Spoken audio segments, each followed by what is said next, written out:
Shanda Sharer was just 12 years old when she was brutally murdered by a group of teenage girls in what became one of the most shocking and disturbing crimes committed by minors in U.S. history. It happened in Indiana, in January of 1992. What made this case even more horrifying was the age of the perpetrators and the coldness with which they acted. It all started with a teenage love triangle. Melinda Loveless, 16 years old, was jealous of Shanda's relationship with her ex-girlfriend.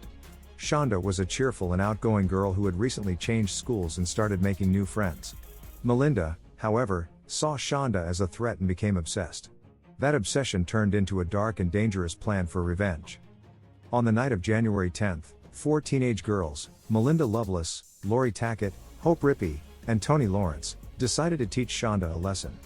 They lured her out of her home with the promise of meeting a girl she had a crush on. Shanda, unaware of the trap, got in the car with them. What started as a prank quickly spiraled into something far more sinister.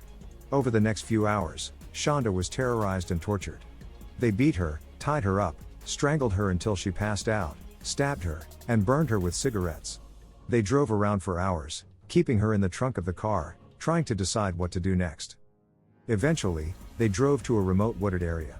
There, they covered her in gasoline and set her on fire. Shanda was still alive. The cruelty, the senseless violence, the complete lack of remorse, it was almost beyond belief. The following morning, 2 of the girls confessed. One of them, visibly shaken, told her mother everything, and the woman immediately called the police.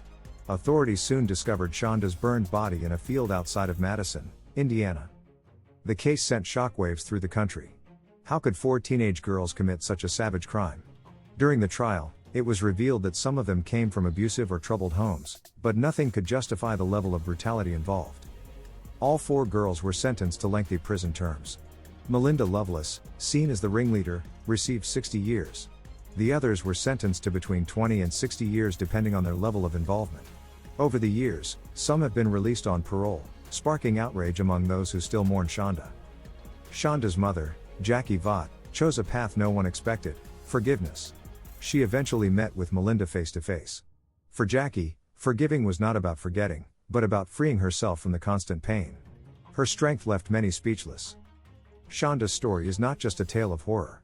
It's a reminder of the consequences of unchecked anger, obsession, and emotional instability among teenagers.